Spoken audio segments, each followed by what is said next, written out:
I always loved my faith. I always was a part of it, but in a lot of ways, it was kind of like one of the many things that was important to me.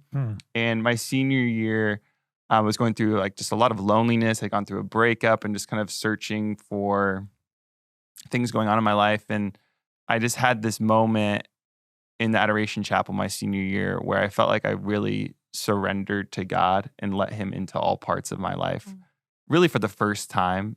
And my life just started changing. I like fell in love with God in a whole new kind of way.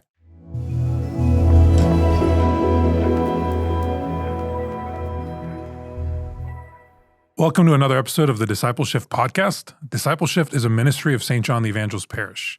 We like to say at DiscipleShift, we're not experts in what it means to do church or be church, if there was such a thing as experts. But what we do is we're experts in God's mercy. We're experts in God's ability to do extraordinary things through ordinary people and sometimes subordinary people. He can do awesome things if you just trust in him and his spirit. And so we're hoping through this conversation, through others like it, we can share with you some of the things that we're working through at St. John the Evangelist, some of the successes we've had, some of the setbacks we've had. We'd like to share with you members of our team, different ministries and volunteer opportunities that we have here, and really to delve in to those areas of ministry. Hopefully they can inspire you to develop what you have going on at your church or in your diocese, to form leaders, to grow ministry, and to really make an impact for the kingdom. And so joining us on the podcast today are Louie, Cain, and Katherine Carlson. Hey. Thanks, Cole. Hey, guys. So Louie and Katherine, you guys were both in Focus. We're going to be talking about today a little bit of your Focus background. What is Focus? Love to hear about that. And then how you transition into parish ministry, right? Going from a college campus to a parish community.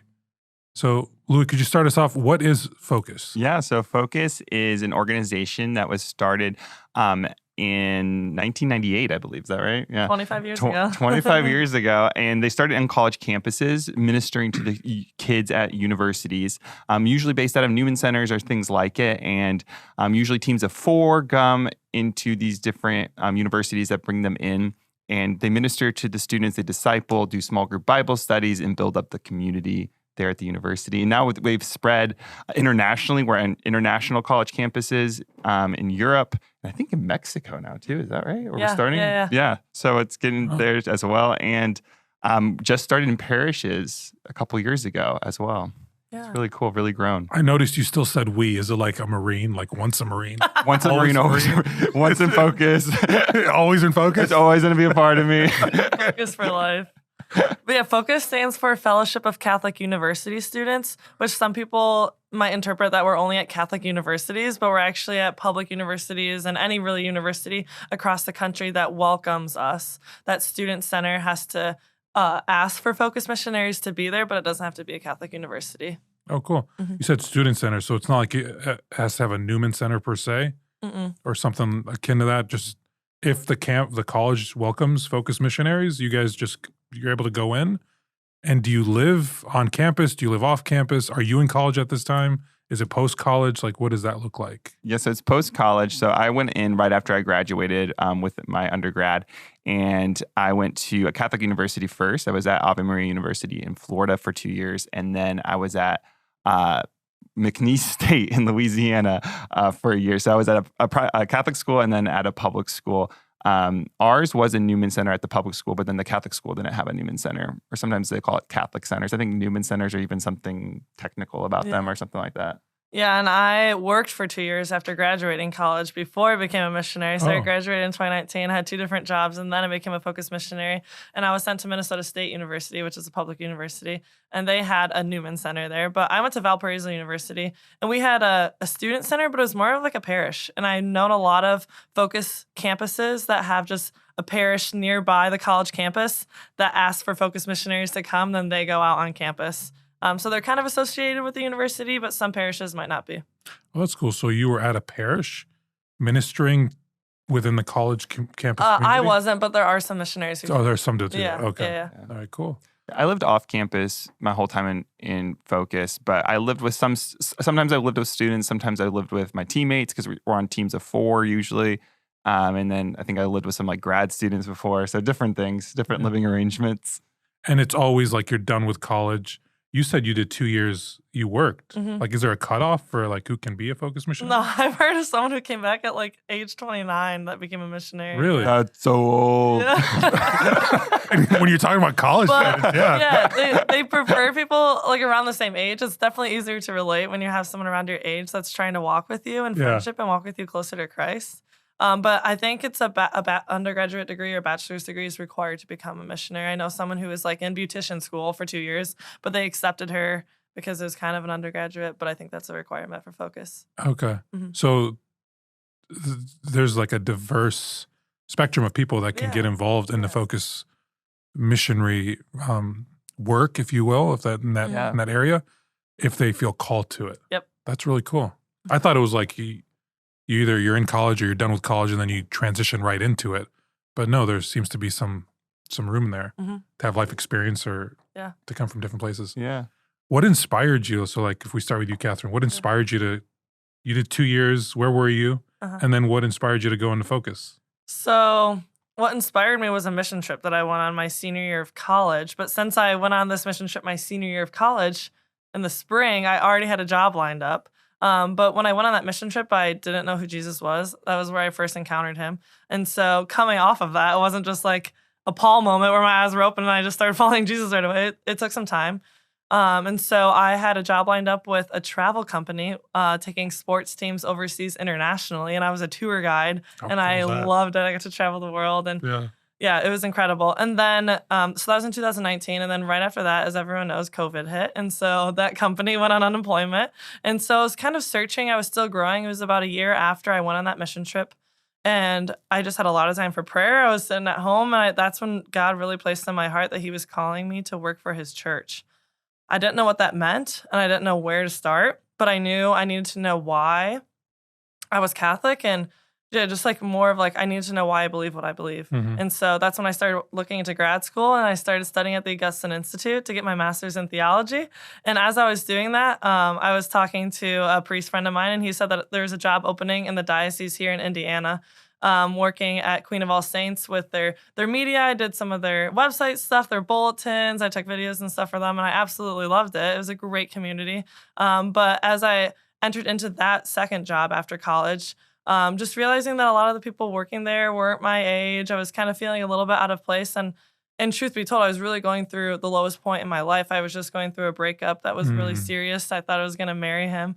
And so I was really in a dark place. And that's when a Focus missionary that I knew was like, hey, you should come to interview weekend. And I'm like, I don't know if I want to be a missionary. She goes, no, it's super fun. And I went into this interview weekend to interview to be a missionary with Focus, thinking I wasn't going to be a missionary. But I was like, you know what? I'm sad. I could have some fun. Just see what it's like. And that's when I also... So Focus was your rebound. And then you landed with us, which is great. This is the more permanent relationship. A little bit, honestly. I was just looking, like, again, like I said before, I work for a travel company. I love traveling. I love, like, getting out. And just, like, Focus giving me the opportunity. It's like, yeah, we're going to send you to any college campus across the country. I was like, great for 2 years. Like, I don't have a family. I don't have any commitments or relationship anymore to tie me down. Like, send me anywhere, Lord, if this is what you want. And on the interview weekend, I found out there was a sector within Focus called Varsity Catholic. And so I played volleyball and basketball at Valparaiso University. And so I just really felt this draw to connect with athletes that were going through the same thing that I was going through. I never encountered Jesus really until my senior year after volleyball and basketball had ended. And so I wanted to give back almost to what helped me. And so going through that interview weekend, I was like, I had no credentials. They're like, are you in a Bible study? Are you leading a Bible study? Are you in discipleship? And I was like, nope. But if you want me to be a missionary, I will. And so I was like, I'm the least qualified person, but if you're desperate. But I mean, I was working for a parish and obviously they knew I was studying. So they like obviously saw something within me. Sure. And I was like, God, if you offer me a job to be a missionary, I'll say yes. And so, they offered me a job and I said yes. And then I told my parents about it and they're like, are you becoming a nun? And I was like, no, I'm not becoming a nun. I'm becoming a missionary. I'm going to work with college students. Nothing against nuns. Yeah, no. But but they were, at first, it was just more so that they didn't understand what it was. Yeah. And they were like, what are you doing? And so it took a lot to just tell my whole family about it, really. So, but yeah. What's really cool about your story is your constant turning to God Mm. and like trying to figure out stuff with him Yeah. and not laying your plans out before him. Yeah. And you don't always have the answer right away, Mm-hmm. but you're just your openness to like, I don't know where this is going, but I trust that you're going to show me the way. Mm-hmm. So that's really cool. That's very inspiring. It's like so cool too, hearing about how like even like when you're in that really hard time when you after the breakup and everything, how like God brought this into your life and how like who knows what to know, like if the life that you wanted at the time would have happened, so many other blessings might not have occurred too. And Exactly. that's like really cool to think It's about. so beautiful. I feel like every time where I've like asked God what you want me to do, he clearly opens a door for me and he clearly shuts one. Like within the last 4 years of encountering him and having a relationship with him, I've never like doubted that he's going to open the door where he wants me to go because he's just proven for a time and time again. Mm-hmm. I do want to take a brief segue because I'd love to hear Louie's story as well. Sure. You mentioned the experience, and I know your experience, but could you share that trip that you took? Who'd you take it with? And maybe a little teaser, because we'll talk about that experience on maybe a later episode. Okay. But what was that like? On the mission trip you were Yeah. speaking of? Yeah. So I really wasn't going to church much in college. I would go maybe once a month to mass, and I would only go because there was a home cooked meal after. And so I remember Whatever it takes. So I remember coming back my senior year of college. The first Sunday back, my teammate was Catholic, and she knew that she had to go to mass, so she would invite me every time, and sometimes I would say yes. And so our priest mentioned that there was going to be a spring break trip to Mexico, and I was like, Mexico for spring break, I'm in. Yeah. So I was like, okay. And so anyway, long story short, I really didn't know what I was getting into, most of it. And again, I really wasn't practicing my faith. And so when I went into this mission trip, by the grace of God, I was able to go. There were so many obstacles that were overcome. But we went with this organization called Hope of the Poor. Mm-hmm. And they're out of Mexico City. And they completely changed my life. We really encountered Christ in the poor that I never thought imaginable. I thought I was going to go build homes, give them food, give them water, make an impact on them. But when I went down there, I was impacted more than I could ever imagine. And so every day we went to a different place within within Mexico City with Hope of the Poor. One day we went to an orphanage. One day we went to a women's shelter. Many days we went to parts of the parks on the street where people lived in the sewer just to escape all the abuse and the poverty on the streets. But one day we went to this place called The Dump. It's a literal trash dump. People live in the trash. They make their homes out of the trash, and they work out of the trash, picking the recycled items.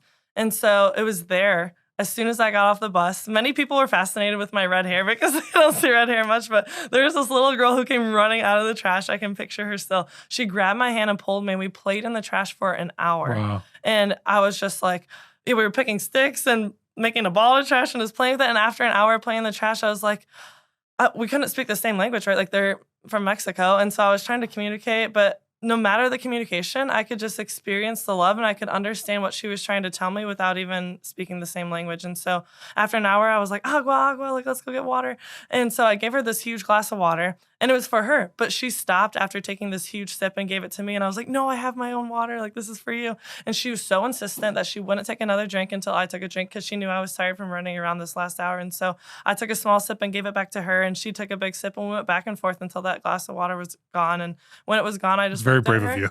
I looked at her, and I just I saw Jesus Christ. Like, that's when I saw Jesus awesome. Christ for the first time. The way that she loved me without even knowing me, Yeah. who I was, and then we couldn't speak the same language. I was just like, this is the love that God wants for me. And so it was really hard to leave her in that place and say goodbye. And but when I did, I just came back and encountered a love that I never had. I encountered the love with the other students on the trip, from the priest, Father Chris Stanish, on the trip. I went back to confession for the first time in 7 years. I truly encountered Jesus in the Eucharist for the first time in my life. I went to Catholic school my whole life. And so there was just a lot of transformation going in my heart. But when I came back, the very next day I went out to this party. And I remember being at the bar after that, and I was just looking at the love that my friends were looking for love in the wrong places, the love that I had been looking for love in college the last 4 years. And I knew it was the love that I had not experienced that whole week in Mexico City. And so I just broke down to the bathroom crying. And that's kind of where my story started, because I knew that my heart had been open to the love that God wanted for me. And it's awesome to see how God works, that you just went back through Hope of the Poor to Mexico. Yeah. And to be able to bring other people Mm-hmm. to have that experience of encountering the Holy Spirit Yeah. and the people that are there, that'd be an awesome, let's save that for an episode For and sure. really explore Hope of the Poor and how that was I'd love organized. Could you share that picture? Because is that little girl you're talking about the one Yeah. in the picture? Yeah. Maybe we can put that picture up Yeah. for people to see so they, Yeah. it's such a powerful visual. Yeah, someone really captured it. They were taking like videos or pictures and they paused it. I was playing with this little girl. Her name was Guadalupe, which I knew as Our Lady of Guadalupe just coming through her when she told me her name was Guadalupe. But I'm just like, I was literally just throwing her around in this pile of trash. Like you see me sitting in the trash, like all these cans and wrappers. And then you see these 2 black homes in the back of like, that's where people live. Wow. Yeah, it's really beautiful. That's awesome. Beautiful Thanks for image. sharing that. Yeah. How about you, Louie? How did you get involved in Focus? Well, maybe not quite as amazing as that story, but I went to Francis. Yeah, I don't want to have to follow that. Give it a shot. Let's see. I'll make up something. See if it sounds, let me know if it sounds realistic or not. I always kind of wanted to do that, like try making up stories and act like they're your own. But Do you ever give fake names, like whenever you go to like a restaurant or something for a pickup? No, but everyone one time I was ordering a pickup for like pizza to go, and they thought I said 3 times my name is Katherine. Every time they're like, Papa's? I'm like, there is no P in Katherine. I was like, Katherine. And they're like, all we hear is Papa's. And I was like, I'm Papa's, I guess. they were probably playing with you. They're doing the reverse game. That's the nickname. Papa's. Hey, Papa's. It's gonna stick. I can see it. Anyway, I got involved in Focus at my campus my senior year of college. I went to Franciscan University in Steubenville, but wasn't super involved. And kind of at that time, my senior year was going through just a big transformation in my faith. I always loved my faith. I always was a part of it, but in a lot of ways, it was kind of like one of the many things that was important to me. And my senior year, I was going through like just a lot of loneliness. I'd gone through a breakup and just kind of searching for things going on in my life. And I just had this moment in the Adoration Chapel my senior year where I felt like I really surrendered to God and let him into all parts of my life, really for the first time. And my life just started changing. I like fell in love with God in a whole new kind of way. Why was that experience or session in the Adoration Chapel different than others? I think it was just that moment of like desperation of really surrendering, like really giving permission for God to come in instead of being like, God, you can have 90% of my life, but this 10% I'm not going to give you. That's something that we hear a lot, and people like they're just not ready to give over control. Yeah. Was there something that you were going through that you just like, I've turned other places? Like what was it that prompted you to say, Lord, you can have 100%? Yeah, I think it was just kind of that feeling of what I was going through with the loneliness with trying to fill that with other things that just wasn't working and wasn't making me feel whole at all. And being honest about where I was at in my life and what was going on in my heart. And then just really giving God that permission, being like, I'm done being half in, half out, and I want to be all in. And then, I think that's that time of surrender opened up like a wall in me emotionally. I remember just crying. I was probably in the chapel for like 3 hours, but just like emotionally breaking down. And then my life started feeling different. And I was just so in love with God at that time. And that's awesome thank you for sharing that, because guys and crying or displaying emotions, it's not something that A is talked about or B, unless it's like in really confident situations. But was that cathartic for you? Like, what was that? What's that experience like? Are you mourning? Like, why would you cry? That's a good question. I think it's just of having that experience of being loved. Like, it just feels so intimate, and to have so many parts of, I think, my heart that were kind of like becoming like stone. If you kind of think of like that scripture passage, like give you hearts of flesh instead of hearts of stone. Like my heart was becoming more receptive to love than it ever had been. And I think that the emotion, the tears, like that just kind of was part of that experience for me. Yeah. I remember hearing someone interpret St. Paul, the scales on his eyes. You guys have heard this. When St. Paul has his conversion experience and he's knocked off his horse, he spends the next few days basically kept away to himself in his room, and scales develop over his eyes, right? And then someone comes and they remove the scales. But those scales were just salt from the tears that Paul shed in sorrow for his sin, but having encountered Jesus and the transformation that Jesus can have when you give him your all. And that always just stuck with me, because when you give Jesus your all, like just something sheds and you are changed. And it's awesome that you can have an experience like that and point to it. Like, thank you, Jesus, for coming in. And thanks for sharing that. Yeah, for sure. So you had that experience. You're in the Adoration Chapel. Where does that set you up with focus? So I think I started just loving people in a new kind of way. I think, and before that, I kind of saw my friendships with people, my relationships with people, kind of like what I could get out of it, in a sense. Like, I like people, they were fun to be around. I liked people if they were easy to talk to. I liked people if they kind of gave me something. Yeah. But then my heart started changing, where I started loving people just because I loved people. And I remember my relationships with some of my roommates started changing. And I just had this, my heart was becoming more outward focused.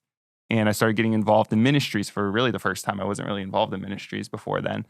And like same thing, like my heart just started caring about people that I used to not care about. And so when focus kind of came on the table, I went to our conference. It was called SLS back then. It was a leadership conference, and they like roped me into going. I said no like 7 times, and then they were like, "We'll pay for your way." And I was like, "Okay, fine." And then I went, but still, they were trying to get me to become a missionary, and I was like, "There's no way I'm coming." I went to the conference, I had an amazing experience. I was still like, "I'm not becoming a missionary," and they're like, "Just apply." And I was like, "Okay, but I'm not becoming a missionary." And they called me to invite me to the interview weekend, and they said, "You should come." I said, "There's a 0% chance." Why were you so obstinate in like not becoming a missionary? I don't really know. It's how it always is for all missionaries. You go through that phase of like, I'm not doing this. And then you go to the interview weekend and you're like, okay, I'm doing this. The moment that changed for me was right before the interview weekend. And I was an accounting major, was planning on going into business. And I went to this networking conference in my senior year, and I went to it my junior year, loved it. Loved meeting all the different businesses and talking to all the people. My senior year, I went right before I interviewed, and I hated it. And I was just not into it. I was like, I don't want a corporate job. Yeah. I really want to do ministry. And so that was like the weekend before I interviewed. And so I actually went into the interview being like, if I don't get accepted here, I'm going to find somewhere else to do ministry. Was your response explicitly, I want to do ministry? Like, did you know what ministry was? That seems like a very like directed, or was it more like Catherine, like, Lord, I don't know where you want to take me, but I say yes, like show me the way. Yeah, I was wanting to do mission work at that point. I would have called it mission work. And I knew of other organizations that I thought were really awesome. So if that wouldn't have worked out with Focus, I would have, I think, searched other places. But I just loved that the really relational side of Focus, that it was really kind of like up close and personal, that you got to walk with students in discipleship, in Bible studies, and that I think just played a role in my own life of how friends have really impacted my faith journey. And then also just what was happening my senior year with being able to befriend people and walk with them in faith just really aligned with what I liked. Right. Yeah, that actually brings up a good point in like my story a little bit. And with what Focus is that I heard on the interview weekend that 80% of people lose their faith in college. Like that's where people leave the Catholic faith. And I was just like, this is where we need to be. Like Focus has found where we need to go on mission. And I feel like I could have been that person. Like I was almost like, who would have known if I would have stayed Catholic if I didn't go on that mission trip, if Focus didn't have this mission trip available. And so the fact that 80% of people. When you hear a number like that, the image that hit me is like, that's a battlefield. Yeah. Totally. Like if that means they're being pulled away. Yeah. If 80% are going away, they're being pulled away. So you really have to be there to be present, and you're almost fighting to combat that enormous wave of 80% of people. That's a lot of people. Totally. And that's the time in your life that you're really starting to make your own opinions about the world. It's like you're away from high school, so you're away from your parents, kind of just going with what your parents think. And I think that opens up a ton of opportunities, though, when it comes to your faith, because it's, I think, in some ways, never as easy to make life changes as it is in college. Yeah. And so it's where people's faith can just explode And I think you see that a lot in Focus, that people just become so hungry for God. Yeah. And it's so easy for them to make those lifestyle changes where it's never going to be that easy again. You know, it's really cool. And you guys sharing that, just reflecting in my own experiences, you guys are unpacking this. When I went to college, it was the first time that you're really, and there was no like YouTube at the time or Facebook or Instagram. Those are all like relatively new. You're old. And I realized that when I stopped getting invited to young adult stuff. Like, okay, I crossed some sort of threshold that nobody told me, but all right. Oh, this is your. Yeah. Oh, wait, there's a young adult thing going on? Okay. But everyone younger than Khalil's invited. Yeah, that's okay. I'm gonna pull back. When you go to college, like you encounter, like you take your first philosophy 101 class, and you do like a world religions class. Like you encounter ideas and worldviews that are so much different than the ones that you were raised in, and then you're like, wait, maybe I can pick whatever. Like this seems interesting. I started reading books on Eastern religions and Buddhism, and it's like, oh, they seem so peaceful and it's so nice. And it's so, and I didn't really know my Catholic faith that well. And so you're enticed by, oh, I get to make my own decisions now. Yeah. And if there isn't like a presence that can combat and really make a case for, no, this is why it's so awesome to know Christ. This is why it's so awesome to be Catholic or to be a part of the church or to be a part of the community, then you're going to lose them. So you both got started with Focus. What would you say was a highlight for you? How long do you serve for, I guess? So you take an initial 2-year commitment, and then you can kind of renew annually. So I was in for 3 years, and I was only in there for 2 years. Okay. What skill do you feel like you acquired during your time with Focus? That's a good question. I think for me, just having that experience of really living your life for others, it's a lifestyle and being in Focus. We would pray together, we do a daily holy hour, we go to daily mass, we have so many opportunities for retreats, and then you really live your life for other people. Like just being all day, every day is for other people. And I think having that experience was so amazing. Like to have a couple of years in my life where it's just not really with a lot of busy work. Like it's mostly just relationships and being with people and having students, I don't know, being able to open up to you and navigate, just being kind of just having the honor of being able to journey with people so intimately really changed me, of students opening up and just being able to navigate that and pray with them and be their friend.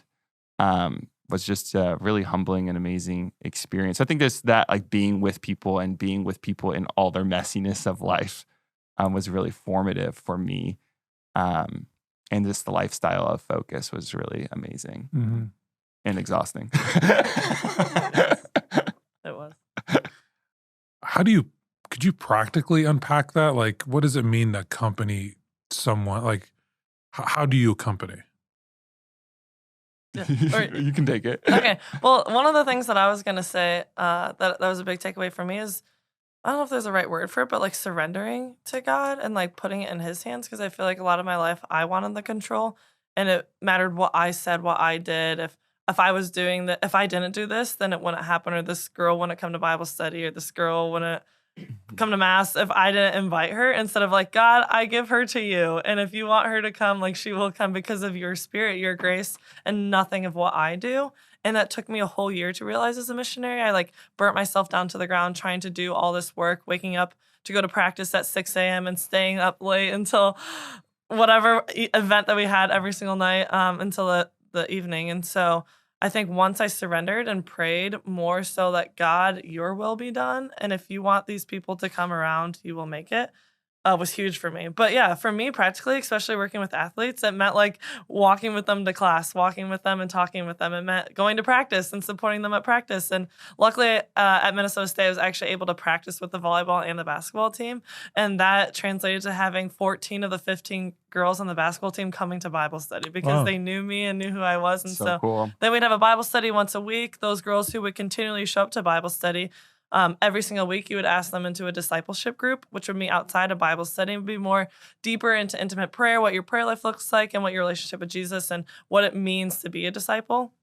and what that looks like practically. And so you invite them to frequent the sacraments. You invite them to pray every day. So whether they're praying with you during your holy hour that we had set aside, or whether they're coming to daily mass, inviting them to authentic friendship and just really walking with them. I think just sharing life. So it's like I would go on rollerblades, or I go on walks. I just like live life with the girls that I was walking with to show them what it looks like to just be a joyful disciple of Jesus, and to have someone to go to church with on Sunday, to go to church with during the week, and not feel so isolated and alone in your walk with Christ. Do they train you on how to have those conversations? Yeah, Yeah. a little bit. Yeah. Yeah. Yeah, we have that thing called the big three, which are the three big virtues that college students struggle with. Let me think if I can remember. It's been a couple years. I remember. You can go for it. Sobriety, excellence, and chastity. So they struggle with these three things. Like generally, I would Yeah, think yeah. you would say like Yeah. maybe it's not just college students, maybe it's our whole society. Yeah. But sobriety, not just meaning alcohol, but just like being like having an alertness to life, like having this kind of mentality of being present to the present moment.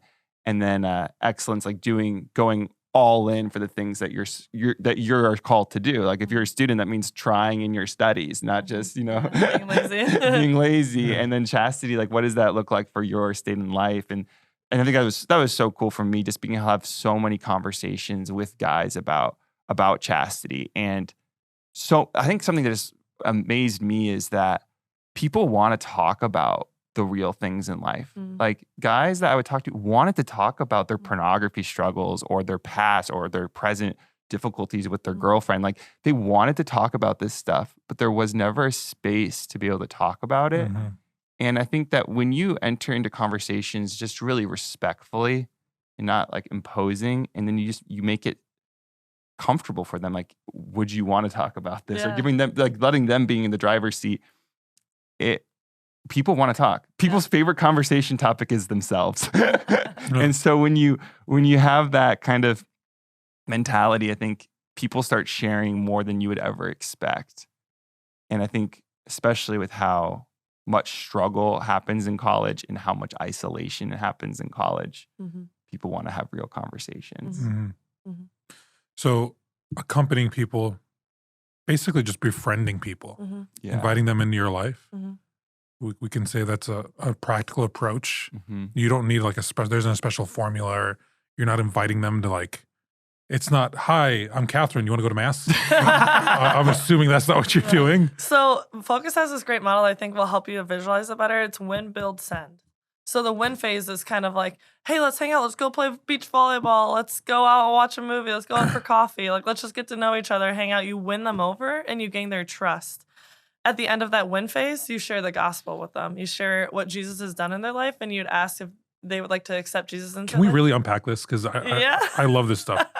Win, build, send. Mhm. You said end of that phase. What does that mean? So the win phase, you've walked. Yeah, like what is that? Well, that's really befriending them, gaining their trust. Earning the right to be heard is a typical line we would use in Focus. So like if Yeah. you can build trust in the win stage, so you're just winning them, you're just building a relationship, you're building rapport, you're winning that right to be heard. Yeah. And then giving them an opportunity then to be built up in the faith would be the next step. Yeah. So it's very subjective then.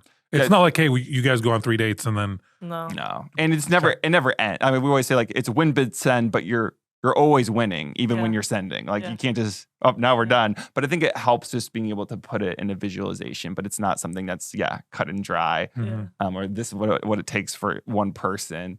But just more of like a, I like that it framework. gives you a framework, a roadmap of, It's a roadmap. That's what they call it. oh, do they? Yeah. Oh, look at me. I'm focused at heart. So what you're doing is you're establishing that personal connection. Yeah. Yeah. You're laying a foundation. So Mhm. I think the pressure is a lot, and we all know this. If you hear the word evangelization, like we have to evangelize. We say at the end of Mass, go be disciples who make disciples. Like, what does that all mean? Mhm. It's just, if we're applying this method, Mhm. have authentic personal relationships. Mhm. Like, grow those relationships. Mhm. And then when those relationships are at a point where you can be heard, Mhm. then you move on to Or you introduce? Sharing the gospel. So when build? So that's the build, the sharing phase? So, yep. So when, and again, it looks different for everyone. Some people want to join a Bible study right away and don't even want to hang out. Yeah, if you're like a Newman kid, they're like, let's just get right to the faith. Yeah. But at every Bible study, almost at every focused Bible study, we try to share the gospel at the end of the first semester. Okay. And if not, you have that one-on-one intentional conversation of like, this is what Jesus did for your life, and he created you for this purpose. You're captured by the devil, you're rescued, and now what's your response going to be? Do you want to accept Jesus as the center of your life?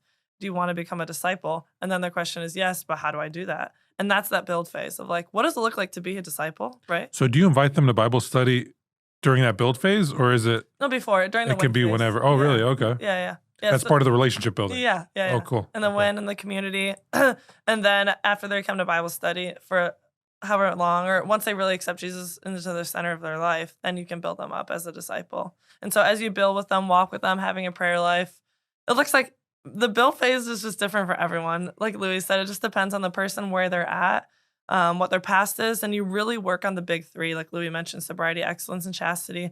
And once they've agreed and they're taking steps into being those big three, then you send them off to be missionary disciples themselves. And you ask them to go and do the same with their friends, to start a Bible study, to invite people into discipleship, to walk with them, and then eventually send them out. And so it's this little wave of evangelization that Focus has, this model Curtis Martin came up with. And and he believes that Jesus did the same with his 12.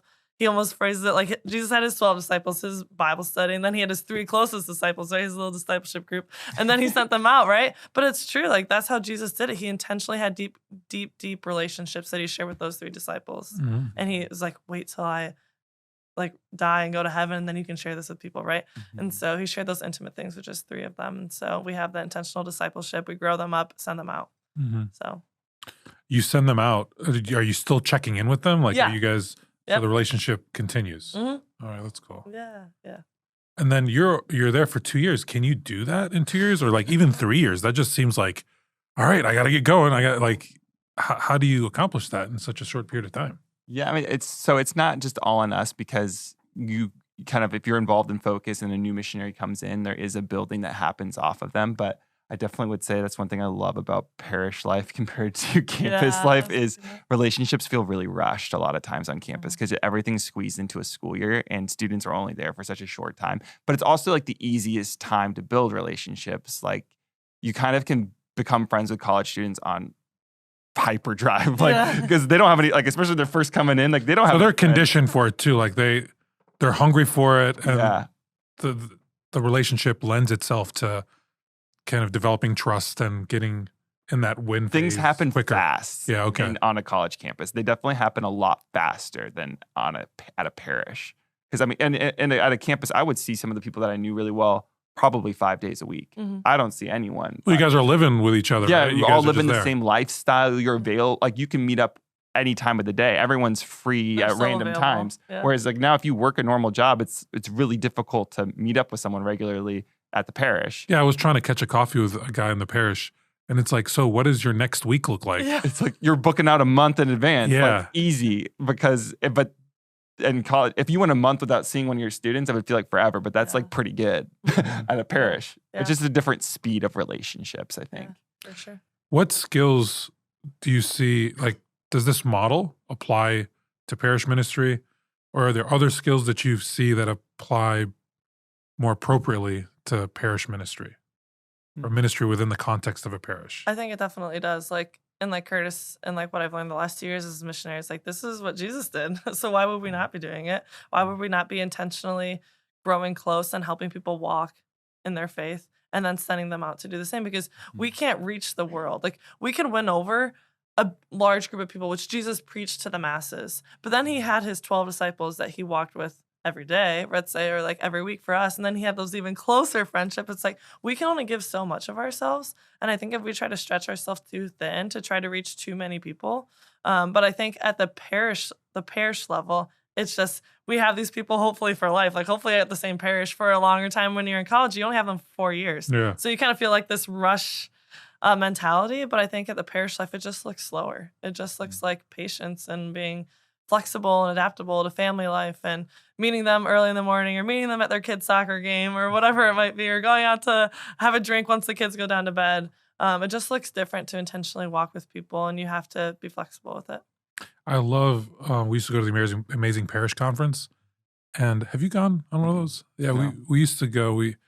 And Curtis would come up as one of the keynote speakers, and part of his exercise was, and I'm sure you guys used to do this, tap like 2 people around you, and then have them tap 2 people, and like it starts really slow, and then it reaches a point where it's exponential, and before you know it, the whole room's standing. So it's just fascinating how like pouring into just a couple people intentionally and developing those relationships and them doing the same just has a ripple effect. That is just so quick. Like it was like to get from like 0 to 50% took X amount of time, but then to get from like 50 to 100 took half the amount of time. Like it's just, you're multiplying yourself as an individual if you're just intentional about loving people and drawing them closer to Jesus.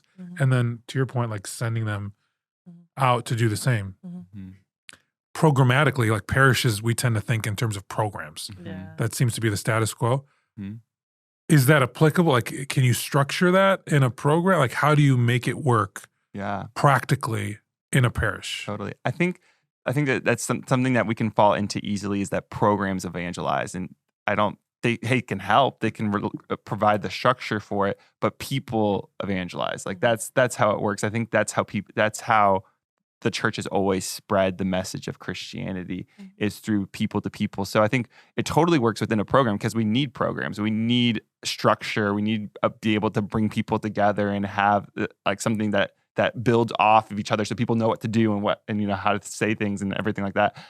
So I think what we see in parish life is that it's all about empowering leaders, and that the leaders are the ones that are able to do the evangelizing. And if we just bring people together for an awesome talk, that's great. That can be part of the journey. But if it's not people with people, inviting people, walking with people, it's never going to, I should say that I don't think it will bear as deep a fruit.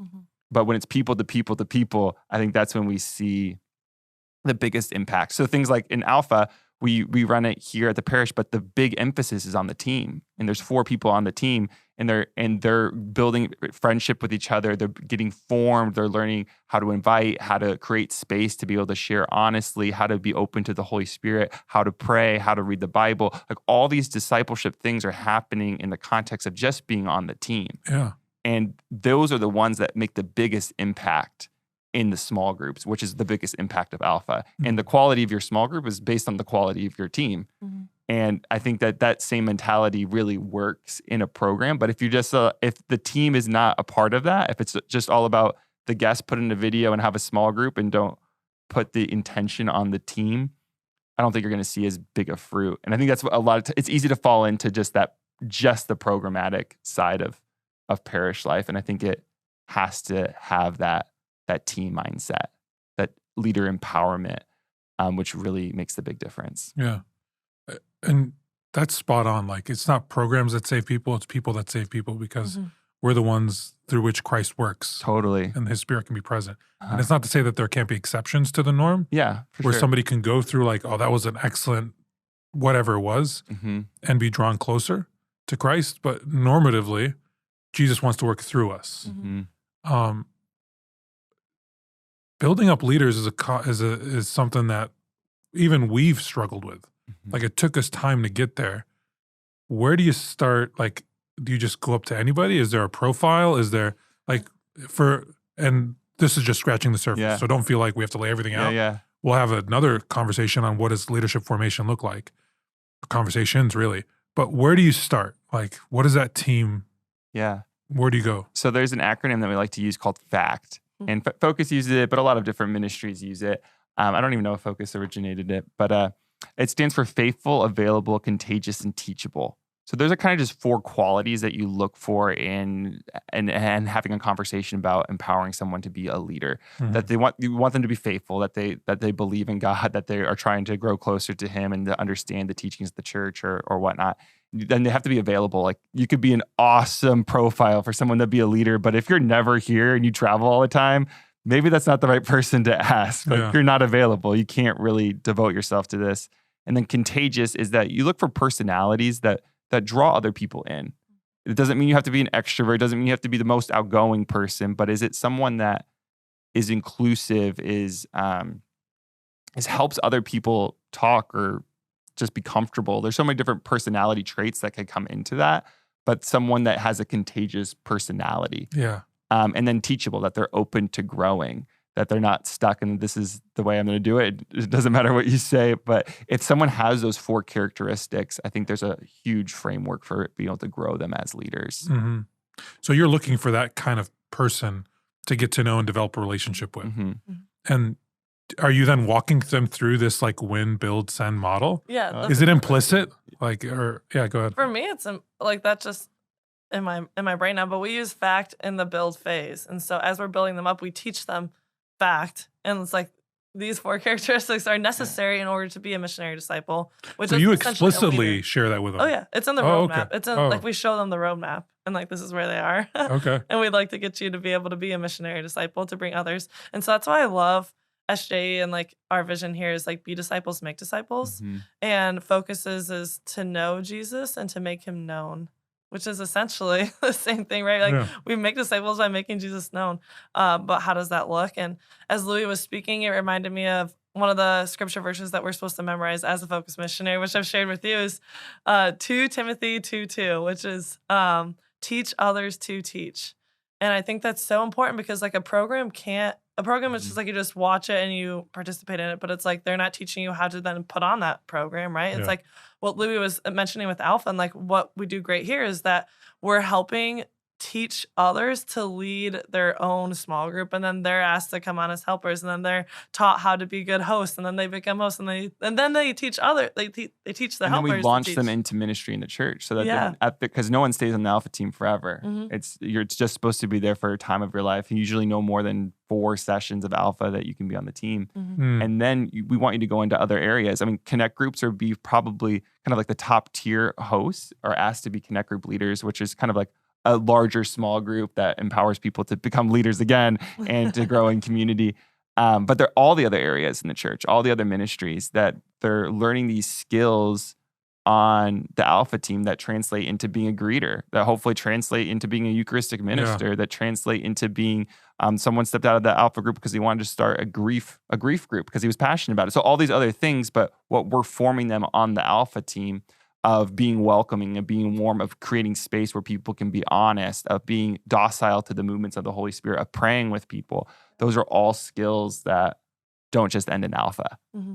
And that even for the guest experience, like Alpha hopefully builds lifelong friendships. Mm-hmm. That it's not just the 12-week program, it's more than a program. We hope it doesn't end. What I really like about exploring this is I didn't know Focus had like a roadmap. I'm not that familiar with the ins and outs of it. Yeah. But I love the intentionality with which they're approaching missionary work. Mm-hmm. Like,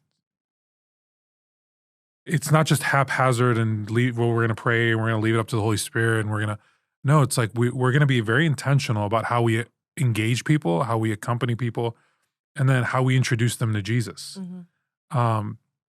So Focus has a roadmap. Parishes, and I'm starting to hear it a lot more, I'm sure you guys are as well, they're trying to develop either game plans or processes or discipleship journeys and that's really cool. It seems like every parish should have, we as a community, like as leaders within our community, how do we intend to accompany people, right?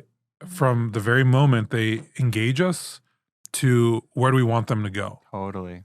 And the win, build, send is a really cool model. Like you could even use that to to either evaluate the development of a process for your parish or reevaluate your process. Like, how are we winning people over? How are we building them up? How are we sending them out? Is our current process doing that? Are we winning them, building them, sending them? And then you could even use that to evaluate your tools. Like we use Alpha. Alpha works really well for us. And as you guys are talking, what I do want to ask, like, is Alpha, like you said, small Bible studies. We're really big for the win phase. Mm-hmm. Does Alpha do that for us in the church phase, or is that somewhere else? Yeah, so I think that is so like kind of the Bible study you start out with in Focus is called the crux, and I haven't been in Focus for a couple of years, so saying these focus words, it's like, whoa, this is a blast from the past. And I've done like the crux probably 10 times in the last 2 years. So. But basically what the crux does is it lays out that gospel message, like Katherine was sharing about doing a gospel invitation. So kerygma. The kerygma. Okay. And that's basically what Alpha does, is it lays out like you were created for a relationship. That relationship's been broken through sin. Jesus came to restore you into relationship from his death on the cross, but you have to accept that. It's up to you to let him into your heart. And that's a huge part of Alpha. So just that kind of that basic message of Christianity and being able to accept Jesus into your life and what he wants to do. So I think that's kind of a similar goal to the crux, but then there's different Bible studies. That's so, see, I love hearing it framed in that context, because the criticism that we heard, and I'm sure other parishes here, and I know other parishes here, it's not Catholic enough. But what part's not Catholic? Yeah. That's what I always get. It's simple. And maybe in its simplicity, it feels like it's not Catholic. And maybe we should reevaluate what that means. Like, because there is some like creeping Pharisaical impulses, and we just have to like, and some of it's genuine. Like we use church terms because that's what we're comfortable using. That's our culture. But most people don't know those terms. So like, how do we simplify it? Yeah. And to hear you talking about it, Alpha simplifies the Catholic message, which is the Christian message, which is God loves us and he does something about it. And this is what he wants for you. So Alpha as a tool in that way is really cool. Yeah, totally. And I think you just hit it right on the head though, too, with the language. And I think that's what sometimes Catholics, we love the sacraments, we love the words that describe our faith, which are so awesome. But Alpha breaks down the words to be really understandable to someone that's on the outside. And that's the target audience. Not that someone that is, super Catholic, goes to church every Sunday, can't grow in Alpha. But the target audience is someone that's outside of the church that doesn't know what church language means. And then after they have a relationship with Jesus, the sacraments take on a whole new meaning. And even though Alpha doesn't talk about confession, I could probably tell you 20 people that have gone back to confession after 20 plus years after they went through Alpha. And then all of our other programs, they do talk about confession. So like being able to have that starting place of just a relationship with Jesus in a way that's understandable to someone that's on the outside, just does so much amazing things to people's life. But if someone's coming in, they go to church every Sunday, they're Catholic, they know their faith, and they hear Alpha, it can feel really off-putting to them because it's talking about faith in a way that's so different than how they've studied or learned the faith. But I think understanding the target audience is so important with people appreciating Alpha. Well, and this is my first time going through Alpha, and I would say I'm pretty faithful Catholic. Yeah. I was a missionary for 2 years.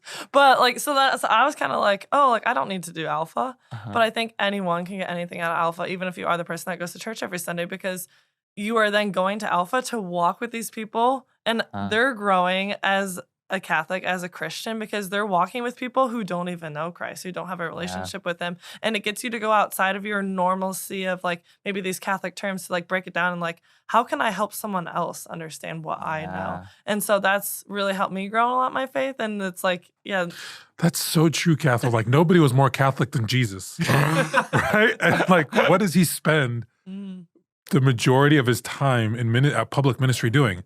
Just walking with people who don't really know him, who don't know, who aren't maybe Jewish themselves, or who don't know, who aren't people of the covenant, and he wants to draw them in.